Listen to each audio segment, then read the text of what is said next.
Castelo forte é o nosso Deus, espada e bom escudo, com seu poder defende os seus em todo transe agudo, com fúria pertinaz persegue Satanás, com ânimo cruel, muito forte é o Deus fiel, igual não há na terra.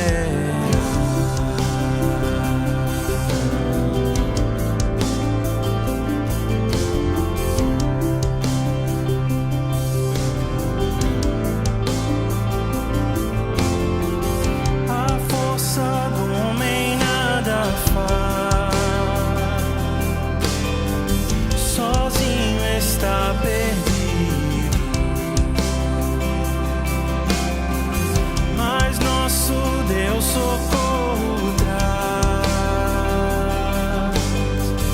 em seu Filho escolhido. Sabeis quem é Jesus, o que venceu na cruz, Senhor dos altos céus e sendo o próprio Deus, triunfa na batalha.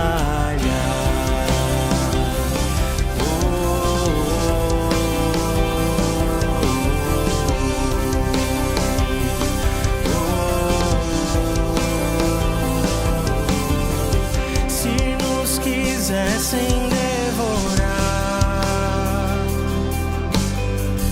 demônios não contados, não nos iriam derrotar,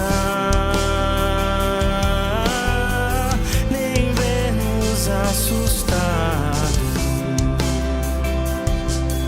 O príncipe do mal, com seu plano infernal, já condenado está, vencido cairá.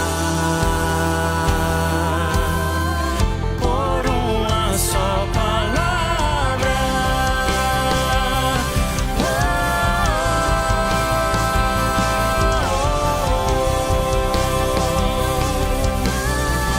Castelo forte é o nosso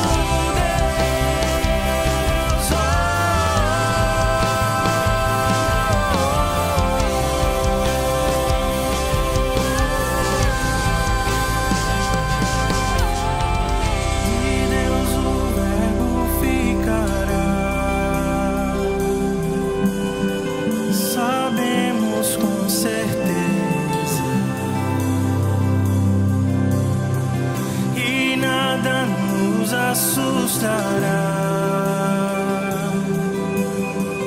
com Cristo por defesa. Se temos de perder família, bens, prazer, se tudo se acabar e a morte enfim chegar,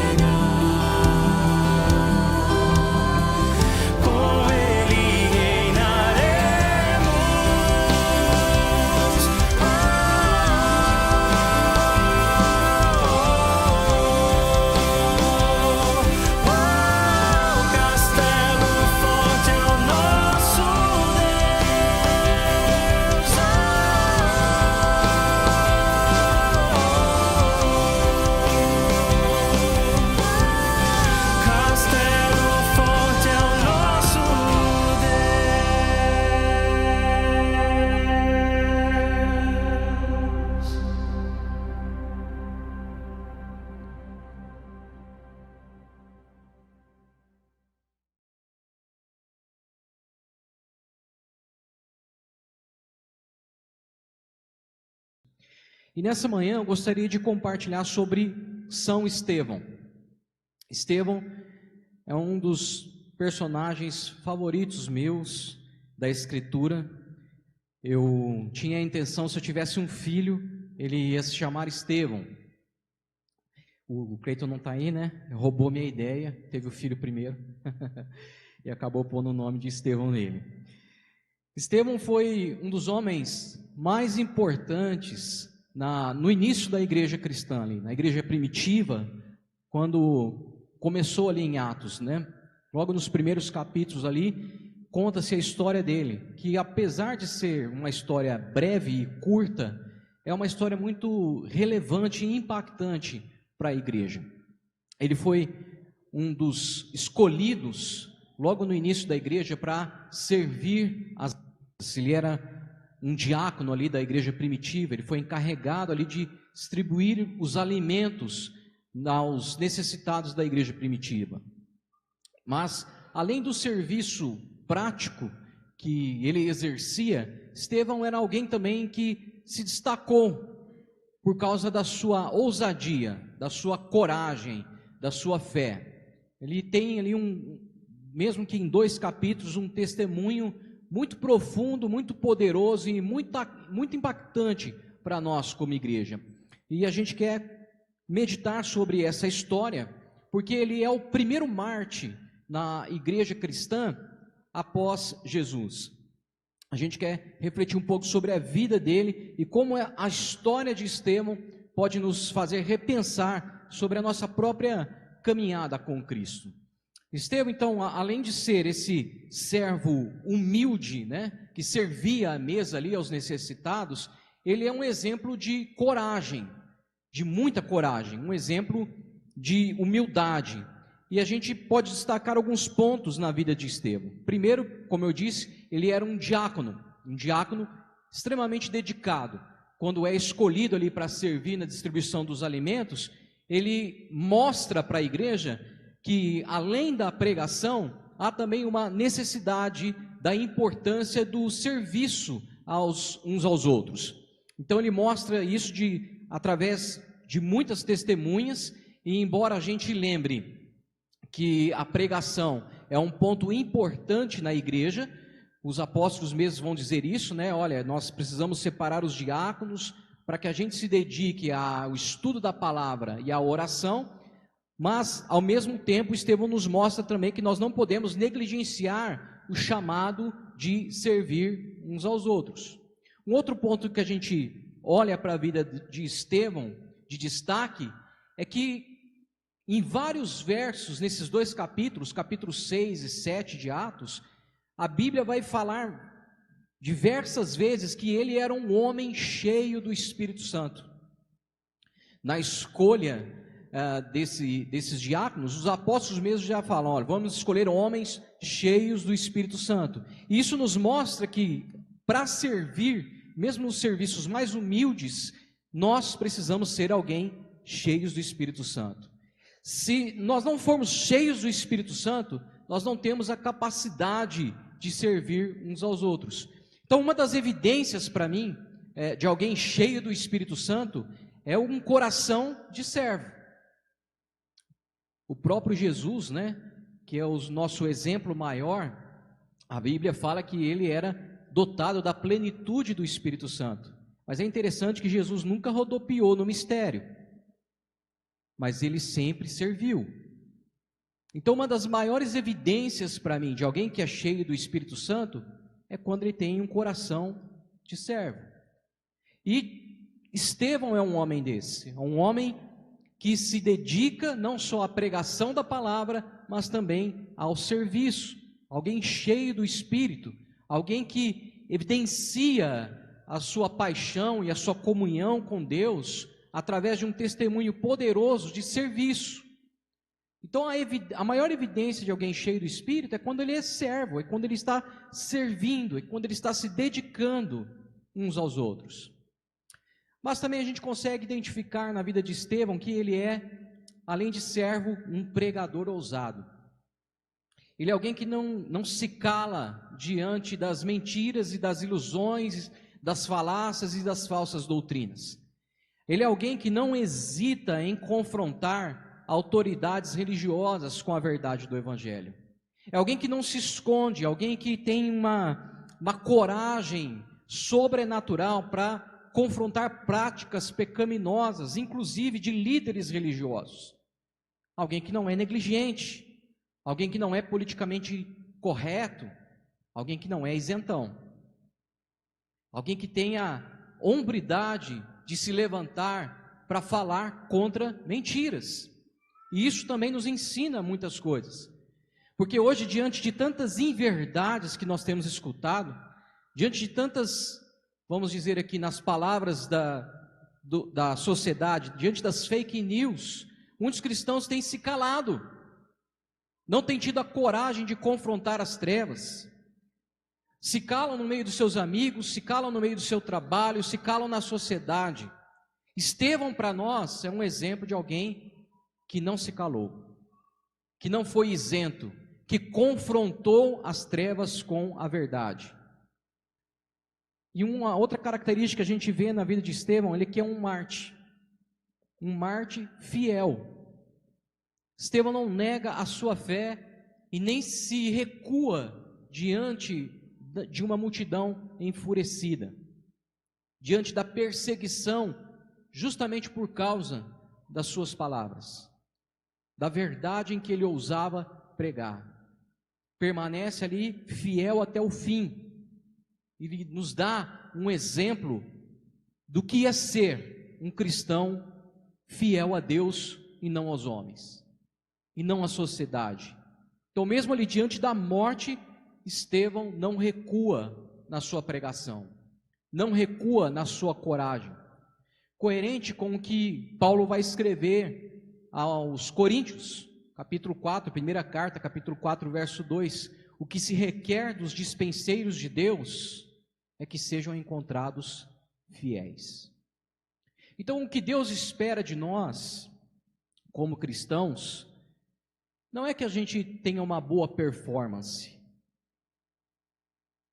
A maior esperança de Deus para com seus filhos é que eles permaneçam fiéis. Se você olhar para a parábola dos talentos, qual é a resposta de Jesus para aqueles a quem ele distribuiu os talentos? Foste fiel. Independente se nós temos 5, 10 ou 1 talento, o que importa para Deus não é a quantidade ou a capacidade administrativa de multiplicar os nossos talentos. O que importa para Deus é o quão estamos sendo fiéis naquilo que Ele nos outorgou, nos deu. Então, abra sua Bíblia comigo, lá em Atos capítulo 6. Vamos ver alguns pontos da vida de Estevão.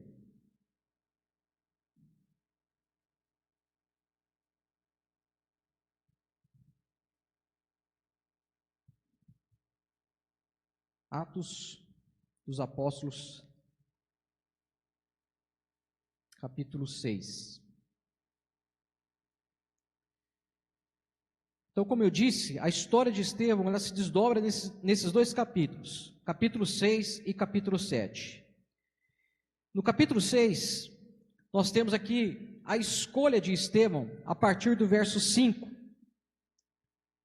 que diz: a ideia agradou a todos, escolheram Estevão. Olha, já desde o início, eles identificam que Estevão era um homem cheio de fé e do Espírito Santo. E aí também fala sobre Filipe, Prócono, Nicanor, Timon, Pártenas, Nicolau de Antioquia, que antes havia se convertido ao judaísmo. Estes 7 foram apresentados aos apóstolos, que oraram por eles, lhes impuseram as mãos. Assim a mensagem de Deus continuou a se espalhar, e o número de discípulos se multiplicava em Jerusalém em muitos.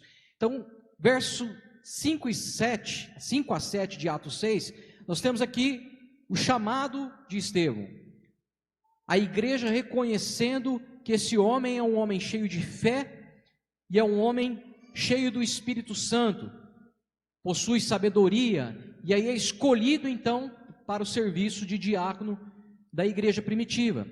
A partir do verso 8, nós vemos então o início do ministério de Estevão. Não vou ler aqui todos os versículos, porque o tempo não nos permite, Mas Estevão então começa o seu ministério, a sua pregação. E é interessante que Estevão ele vai pregando e Deus vai confirmando a sua pregação através de grandes sinais, diz o texto bíblico, e prodígios. E por causa desses sinais e desses prodígios e também da sua pregação enfática, Estevão desperta a oposição dos judeus. E aí então, os judeus pegam Estevão e levam ele perante o sinédrio, assim como foi com Jesus, com falsas acusações sendo lançadas contra eles. Quando Estevão então está diante do sinédrio, a partir do capítulo 7, do verso 1 até o 53, Estevão começa a pregar desde o Antigo Testamento até Jesus, mostrando ao sinédrio a história de Israel, apontando para Cristo e como então os judeus, os líderes religiosos, eram negligentes com essa história. Ele confronta essas autoridades religiosas, ele confronta suas práticas pecaminosas, ele confronta essa liderança que há tempos, há anos, há décadas, há séculos estava rejeitando a Deus, rejeitando os seus mensageiros, e com essa pregação então desperta a fúria dos judeus. E no final do capítulo 7, do verso 54 ao 60, nós temos aqui o testemunho e um ato de coragem supremo de Estevão. Porque quando os judeus então são despertados nessa fúria, sendo confrontados por seus pecados e práticas pecaminosas, eles ameaçam apedrejar Estevão. E diante do sinédrio, diante daquela cena em que ele está para morrer, ele se mantém firme. E porque se mantém firme, proclama: olha, eu estou vendo aqui em pé o Filho de Deus à direita dele. E por causa dessa fala, como consequência, ele é apedrejado até a morte, com o consentimento do apóstolo Paulo, que posteriormente iria se converter. Então, o ato mais corajoso de Estevão é justamente nesses últimos versos de Atos 7. Diante de uma ameaça de morte, o que para a maioria de nós aqui no Ocidente vai parecer algo distante, porque a gente não sofre perseguição, pelo menos não com risco de vida, talvez ideológica sim, mas não com risco de vida. Mas diante da ameaça de morte, com risco de vida de Estevão, ele proclama abertamente que ainda estava enxergando Jesus à direita de Deus, o que para o judeu, para os líderes religiosos, era uma blasfêmia. E esse testemunho aqui desafiador de Estevão leva ele justamente à sua execução por apedrejamento. Olha, irmãos, quantos de nós, por muito menos, temos nos calado diante da verdade? Estevão, ele não compromete a sua fé, ele não recua a sua convicção, mesmo diante da face da morte. Mas nós, cristãos do século 21, por muito menos nós nos calamos. Por muito menos nós retrocedemos nas nossas convicções de fé. Por quê? Porque para ser fiel à verdade, você inevitavelmente conquistará alguns inimigos. Quando você se levanta para proclamar a verdade, inevitavelmente você conquistará inimigos. Dessa experiência profunda que Estevão tem, por que ele tem tanta coragem para pregar a verdade, mesmo diante da morte não recuar? Porque somente a verdade, nas palavras de Jesus, é que liberta. Somente a verdade é que liberta. E se nós temos nos calado, se nós temos recuado por muito menos do que isso, é porque talvez a nossa fé na verdade ainda não seja totalmente íntegra. Porque quando você conhece a verdade, não há nada que possa te fazer calar. Não há status, não há promessas, não há dinheiro, não há amizades, não há relacionamentos que possam parar quem de fato conheceu a verdade de uma forma íntegra. Já contei aqui a minha história para vocês. Calma, não vou jogar carteira não, fique em paz. Uma vez que você conhece a verdade, não tem como você ficar quieto diante da mentira. A coragem de Estevão serve para nós, crentes, hoje, como um chamado, como um exemplo de ser fiel a Cristo, de ser fiel à verdade, independentemente das circunstâncias que possam vir sobre nós. Estevão é um homem que busca a verdade. Embora o texto de Atos 6 e 7 não deixe isso claro, nós vemos aqui Estevão buscando essa verdade, porque é a verdade que liberta.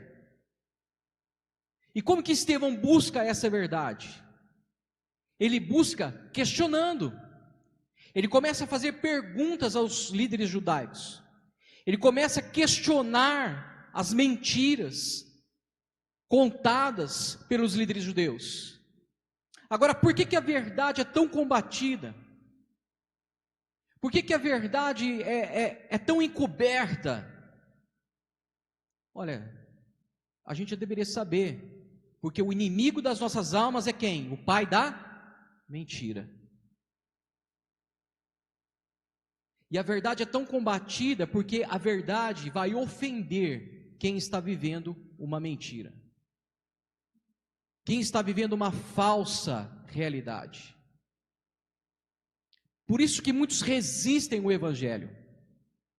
Essa semana mesmo eu estava lendo uma reportagem de um norte-americano que começou a estudar a Bíblia para refutar o cristianismo. E ele contando, a gente já conhece essa história, porque a gente já viu essa história se repetir várias vezes. O que acontece com esse homem no final? O que você acha? Converte. E ele contando que, embora a gente conheça a história, no meio do seu testemunho ele contando, olha, eu resisti à verdade, porque eu não queria aceitar a minha mudança de vida. Porque a verdade ofende quem está vivendo uma falsa realidade. Embora ela possa ofender, é somente a verdade que liberta. Portanto, quanto mais nós e o mundo viver uma falsa realidade, mais escravos nós nos tornamos e mais presos ficaremos na ilusão.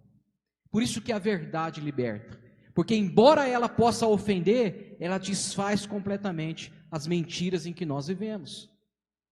E assim como Estevão, nós estamos vivendo desafios diários em relação à verdade. Desafios diários para tentar discernir o que é verdade em meio a tantas mentiras, em tantas distorções da realidade que existem. Nós vivemos em um mundo onde as informações hoje são manipuladas. Nós vivemos num mundo hoje onde as informações são distorcidas, falsidades são difundidas, e as pessoas a todo momento estão sendo enganadas, a todo momento. Como Estevão vivia também naquela época em relação à espiritualidade, à vida espiritual. E essas distorções vão ocorrer em todos os âmbitos, em todos os ambientes, seja na área política, seja na área da mídia, seja nos relacionamentos e até mesmo em nossa própria mente. Tem um livro muito legal que eu li uma vez, chama O Campo de Batalha na Mente. Muito bom, porque fala justamente desse entrave, dessa luta na mente. A verdade hoje, ela foi substituída por, faz sentido para você? Você vê pastores falando isso, você vê coaches falando isso, você vê políticos falando isso. E ainda que isso tenha até um encaixe em algumas situações, esse faz sentido, o faz sentido, na verdade, ele apela para o seu sentimento. Por exemplo, a doutrina da Trindade, faz sentido para você? Para mim não. Embora ela seja uma verdade. Então eu vou ficar com o quê? Eu vou ficar com o que faz sentido ou com a verdade? Eu preciso ficar com a verdade. Então tome cuidado com esse tipo de fala. Porque constantemente nós estamos sendo bombardeados por notícias falsas, por teorias conspiratórias, por ideias, por ideologias, que inclusive podem influenciar as nossas crenças e as nossas opiniões. Não é à toa que muitas igrejas hoje, elas têm adotado a teologia a partir da ideologia, e não a partir da Bíblia. Não a partir do fundamento, não a partir da verdade. A ideologia influencia hoje a vida de muitos teólogos e pastores. Porque ele olha para a Bíblia e fala, isso aqui não faz sentido, mas aí a ideologia dá um sentido para ela. Só que deixa eu te falar uma coisa, muitas vezes a ideologia é mentira, é falsa, não tem respaldo bíblico. E podemos ser muitas vezes enganados por palavras vazias, máscaras, que escondem a verdadeira natureza de uma ideologia ou até mesmo de uma pessoa. Até mesmo a nossa própria mente nos engana. Quantos de nós não estamos acreditando em mentiras sobre nós mesmos? Quantos de nós não estamos deixando que o sentimento fale mais alto e atribuindo a esse sentimento a nossa identidade, ao invés daquilo que a Bíblia diz a nosso respeito? Quantos de nós não estão confusos no seu próprio propósito de vida? O que a psicologia vai chamar de sabotadores, mas a Bíblia chama de mentiras mesmo. Estevão nos ensina a ter coragem de confrontar as mentiras e buscar a verdade. E a maneira como se faz isso é questionando, perguntando, desafiando o status. A maneira como nós fazemos isso é não se contentando com narrativas. A maneira como nós fazemos isso é não se contentando com as aparências, com ideias distorcidas. É pesquisando, é analisando, é desafiando as narrativas populares, questionando as informações que nós recebemos. E a partir daí, começarmos a ter um discernimento entre o que é verdadeiro e o que é falso. Só que se você fizer isso, meu amigo, você vai ter inimigos. Eu fui expulso de uma igreja porque eu questionei. Aqui não é o seu lugar. Por quê? Porque as pessoas querem nos impor uma verdade, que nada mais é do que uma falsa realidade, uma distopia do que é real. Então a busca pela verdade tem a capacidade de nos libertar dessas amarras de engano que muitas vezes tenta nos prender a nossa mente, prender os nossos sentimentos, prender o nosso coração, a nossa identidade, o nosso propósito. Mas somente a verdade tem a capacidade de nos dar autenticidade e de nos colocar novamente no propósito que Deus estabeleceu para nós. Não aceite passivamente as mentiras, mas busque com todas as suas forças a verdade. E isso eu falo tanto para a esfera espiritual quanto também para a vida cotidiana. Porque a gente imagina que a igreja não pode falar nas outras áreas. A igreja não pode falar sobre arte, a igreja não pode falar sobre política, a igreja não pode... Quem disse isso? Se a própria Escritura diz que a igreja é a coluna, o baluarte, ou seja, o alicerce da verdade, o apóstolo Paulo vai dizer: ser coluna, ser baluarte da verdade é ser uma igreja que defende a verdade, que sabe discernir o que é verdade. O próprio apóstolo Paulo vai escrever isso aos Coríntios também, anulando sofismas, ele fala, ou seja, anulando mentiras, Lá em 2 Coríntios capítulo 10, ele fala isso. Então nós somos a coluna da verdade. E devemos buscar essa verdade, para viver por essa verdade. A igreja é fundamentalista, sim. Se alguém te chamar de fundamentalista, como diz o Lula, que se alegra com comunista, alegre-se porque você é fundamentalista. Pastor, falando de política no púlpito?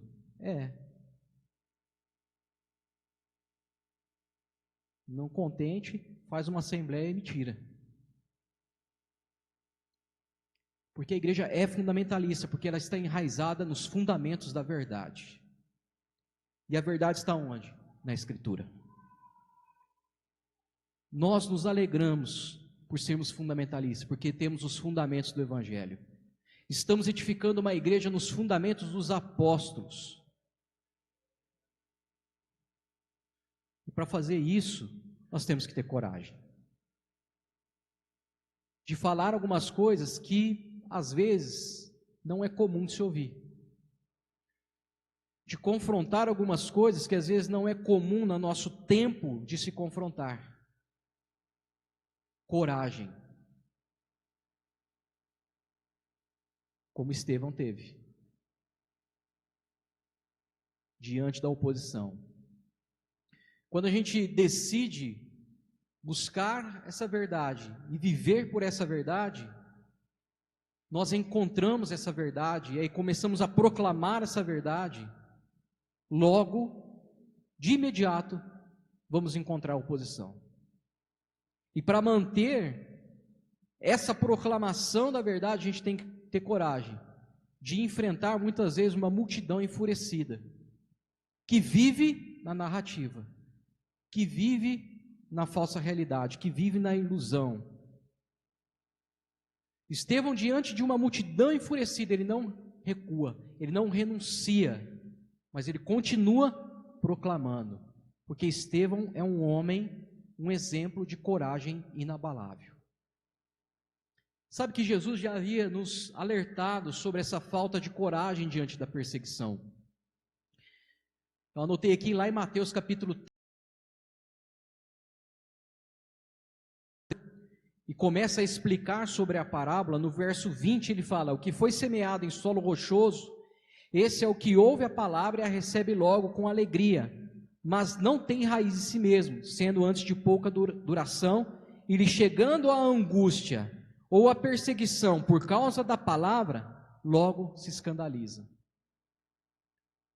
Então veja que Jesus já está nos alertando que muitas pessoas iriam receber o Evangelho com alegria e ouvir e acolher esse Evangelho, mas quando a angústia, a perseguição por causa da palavra, ou seja, por causa da verdade, chegasse, batesse na sua porta, logo ele ia se escandalizar.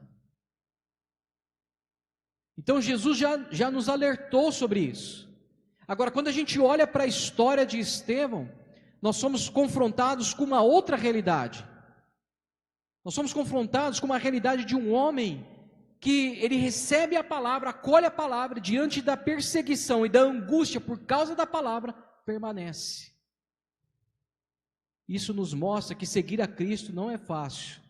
Não sei quem nos iludiu com essa história de que seguir a Cristo é fácil. E assim como Estevão, quando nós nos posicionarmos diante da verdade, certamente enfrentaremos oposição, certamente. Zombaria, perseguição por causa da nossa fé, perseguição por causa da verdade que ousamos defender. E é justamente por isso que muitos se calam e se isentam e ficam ali em cima do muro. Não vou falar não, para não criar caso, né? Não é assim, cada um tem uma interpretação. Bom, não é isso que eu vejo na história da igreja, na vida dos apóstolos, na vida dos mártires, na vida de Lutero, por exemplo, que deu foi ali o precursor de uma das maiores reformas da história da igreja, na vida de tantos homens que morreram, inclusive torturados por causa do Evangelho. Se posicionaram. Estava até contando para o Levi, né, que eu queria falar de Santo Antônio. O aniversário é bem no dia de Santo Antônio, dia 13 de julho. Que embora seja um santo católico, ele é considerado o martelo dos hereges.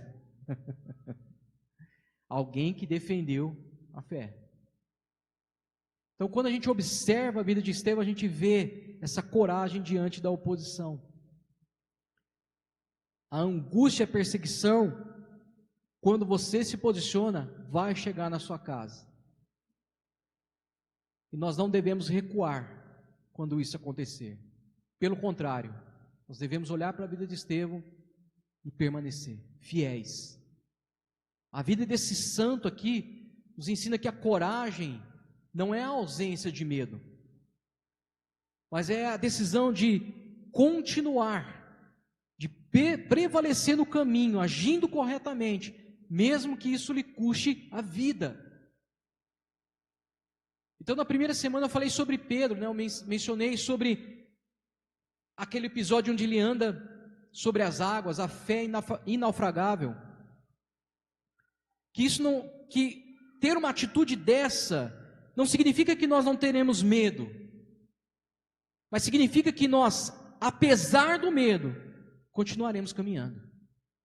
Apesar do medo, continuaremos defendendo, não se intimidando com ameaças, permanecendo firmes em nossa convicção, porque sabemos que a promessa de Jesus é estar conosco todos os dias, até a consumação. Agora, a pergunta que fica é, da onde vem essa coragem de Estevão? E para mim está claro que essa coragem não é algo que a gente possui de forma natural, mas é algo que nós recebemos do Espírito Santo. Os apóstolos, se você olhar ali para a história da igreja em Atos 2, os apóstolos só saem do esconderijo quando? Quando o Espírito Santo desce sobre eles.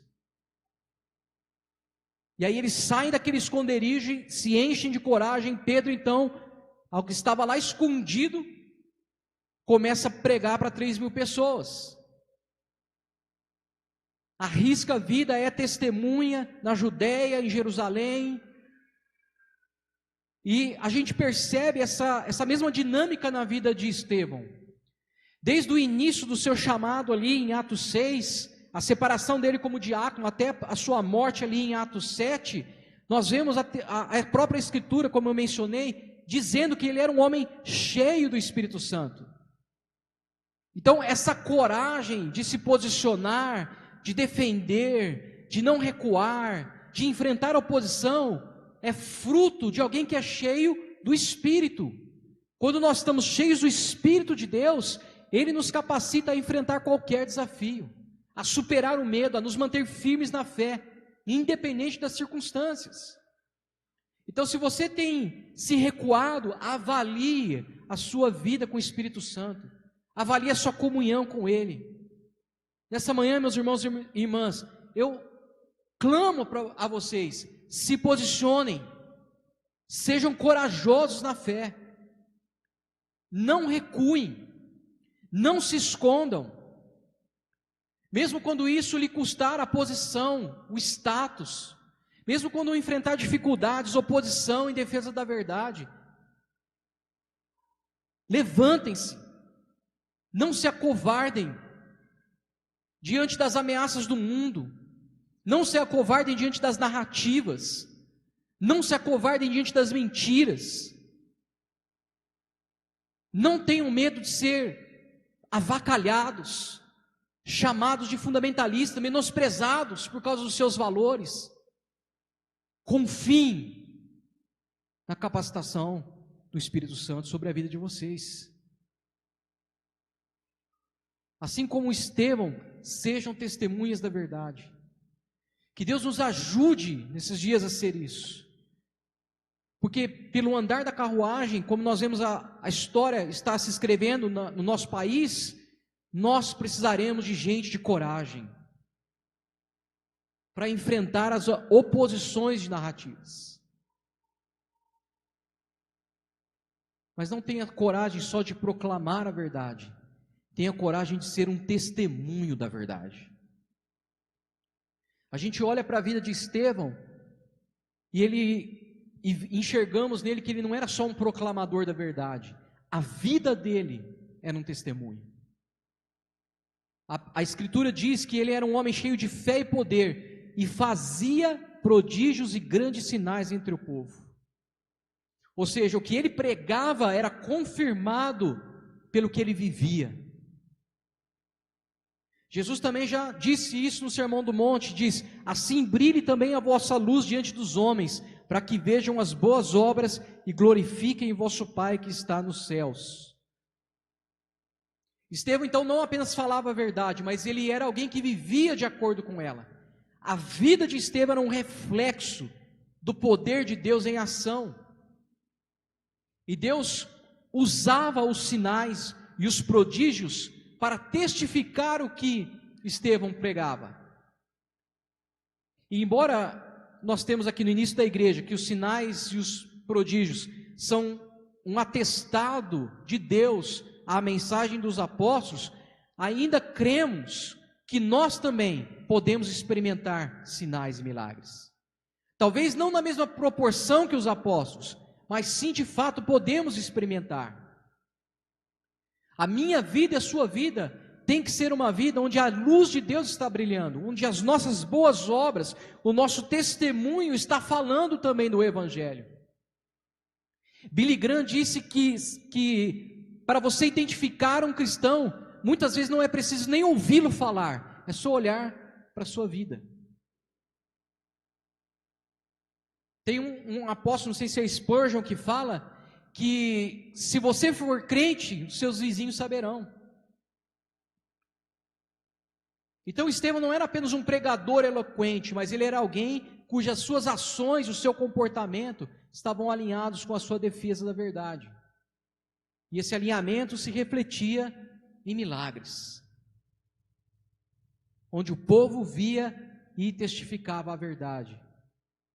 Então a nossa vida autêntica, a nossa vida íntegra tem que ser um testemunho do poder de Deus. Não basta apenas compartilharmos palavras vazias, temos que estar respaldados por obras na nossa vida, por sinais visíveis para os homens. Nós cremos que nós podemos experimentar isso. E talvez não tenhamos experimentado justamente os milagres de Deus, as respostas de Deus, porque talvez a nossa vida esteja desalinhado com as palavras que proclamamos. As obras confirmam as palavras. E mais, as obras fortalecem a fé daqueles que estão nos olhando. Autenticidade e integridade tem que ser inegáveis na vida de um cristão. A maneira como ele se relaciona, a maneira como ele faz negócios, a maneira como ele trata os seus filhos, sua esposa, seu esposo, a maneira como ele trata os seus funcionários, a maneira como ele se porta como um funcionário de uma empresa, a sua vida deve ser um reflexo da glória de Deus. Tem que te olhar e glorificar a Deus pela sua vida. Mas já viu que tem funcionário que sai crente, né, da empresa, o patrão dá graças a Deus? Né, Ricardo? Você contrata uns pedreiros para você ajudar eles, os caras vão lá e te metem no pau.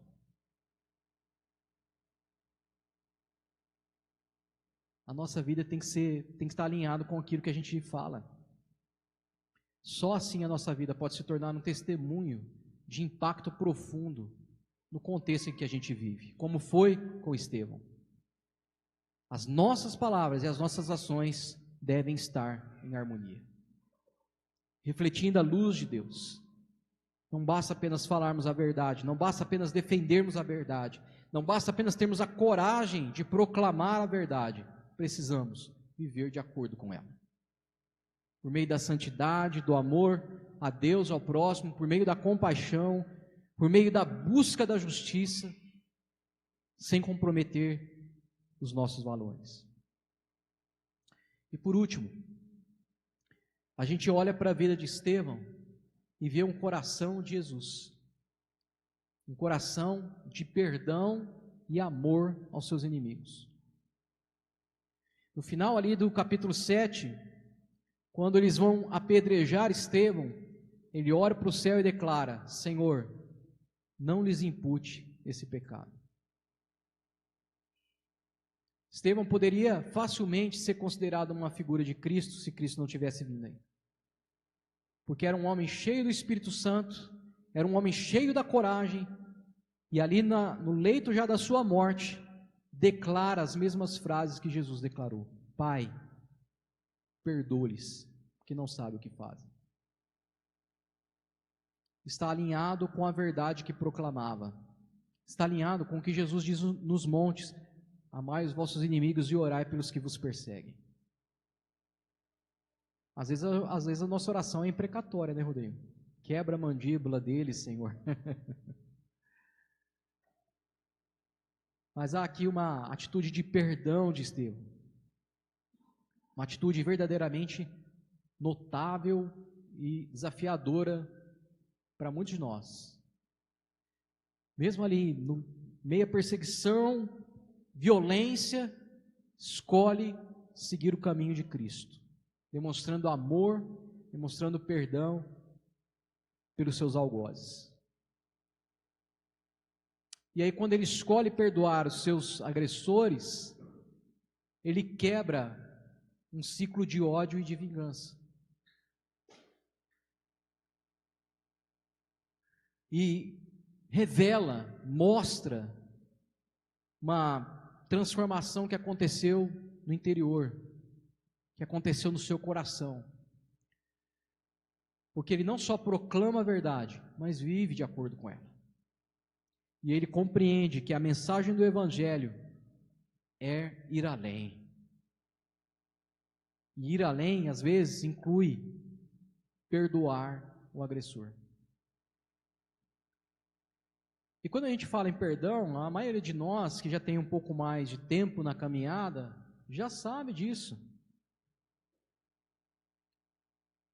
Mas perdoar não é negar a dor, muito menos minimizar a injustiça que a gente sofre. Mas é um ato de liberdade para nós mesmos. É a decisão de não permitir que essa mágoa, esse rancor, esse ressentimento permaneçam dominando o nosso coração. É permitir o amor que foi derramado sobre nós ser extravasado, transbordar para fora de nós. O autor de Hebreus escreve o seguinte: porque ninguém seja faltoso, separando-se da graça de Deus, nem haja alguma raiz de amargura que, brotando, vos perturbe e por meio dela muitos sejam contaminados. Então, o autor de Hebreus está dizendo justamente isso: perdoe, deixe o seu coração livre, não deixe que a amargura, ainda que ela bata na sua porta, crie raízes, e essas raízes comecem a te perturbar. Quem diz que perdoar é fácil, talvez nunca experimentou a traição e a injustiça de forma profunda, porque perdoar não é fácil, não é superficial.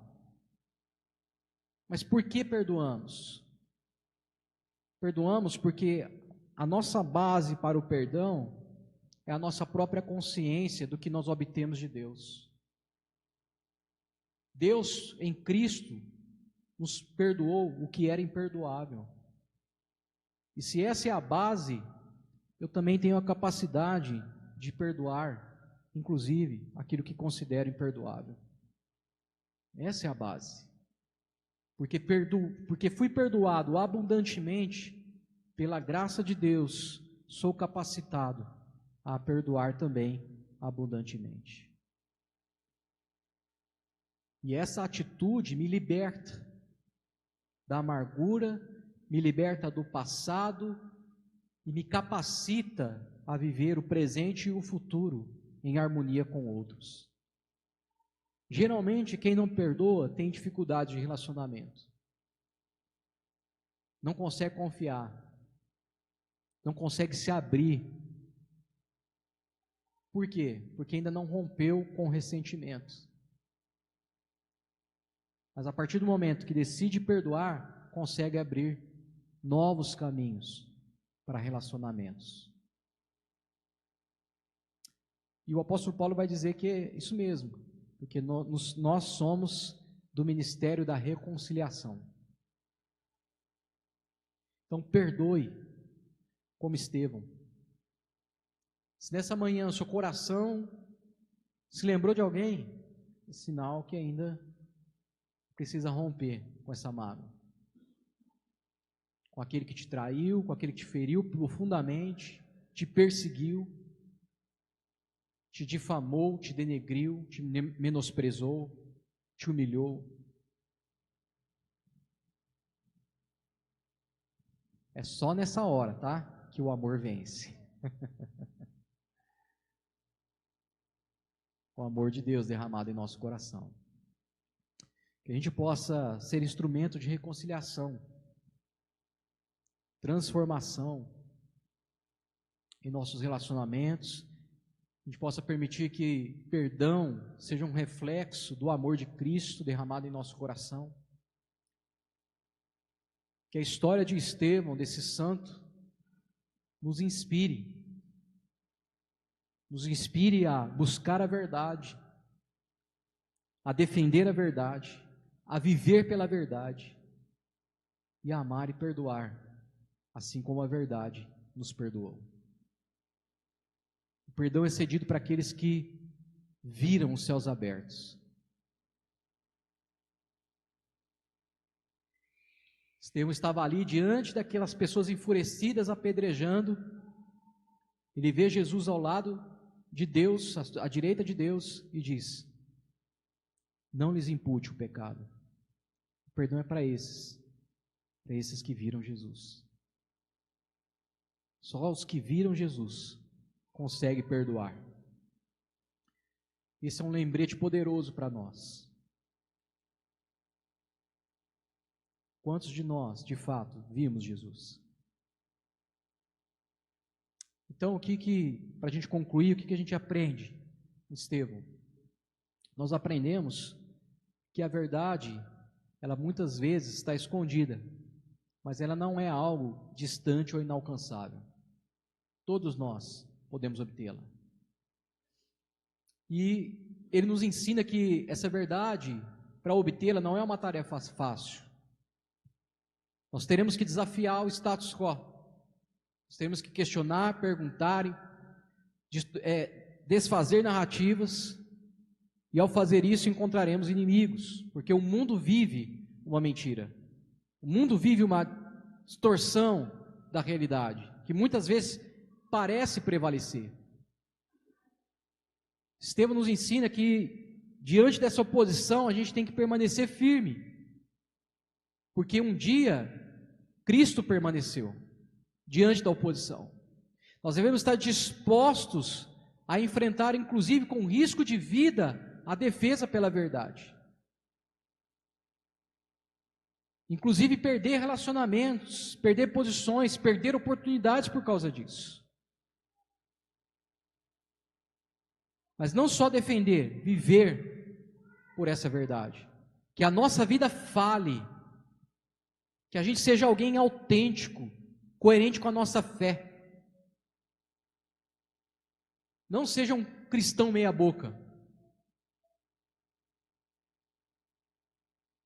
E não desanime da fé por causa de falsos cristãos, falsos pastores, falsas igrejas. Porque isso não acontece só hoje, isso aconteceu na história, inclusive na igreja primitiva. O pastor Levi até pregou uma vez aqui sobre isso. Como Estevão, viva uma vida íntegra, viva de acordo com a verdade, seja testemunha, que as suas palavras acompanhem as suas ações e revelem de fato a sua transformação, que as nossas boas obras falem através de nós. e perdoe. Porque nessa caminhada de defender a verdade, você vai encontrar inimigos, que inclusive você pensava ser amigos, que inclusive você imaginava que te amavam. Você será traído, profundamente ferido, quando se posiciona. Mas eu tenho uma boa nova para você. O mesmo poder que estava em Estevão está em cada um de nós. Que o Espírito Santo habita em nós. E o mesmo poder que capacitou Estevão para permanecer, pode também, nesses dias, nos capacitar para permanecermos fiéis. Que Deus nos ajude a ser corajosos. Amém?